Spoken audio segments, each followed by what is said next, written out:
Somo la kitabu cha Matendo ya Mitume. Jamii ya watu walioamini walikuwa na moyo mmoja na roho moja.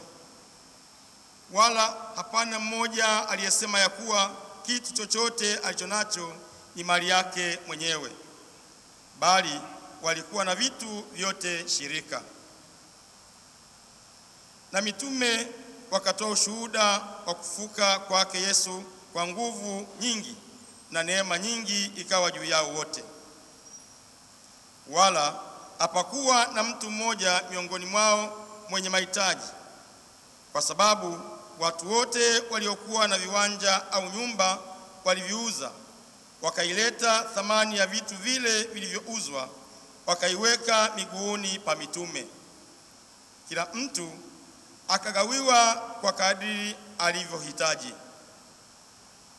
Na Yusufu aliyeitwa na mitume Barnaba, maana yake mwana wa faraja, Mlawi, asili yake ni mtu wa Kipro, alikuwa na shamba akaliuza, akaileta fedha akaiweka miguuni pa mitume.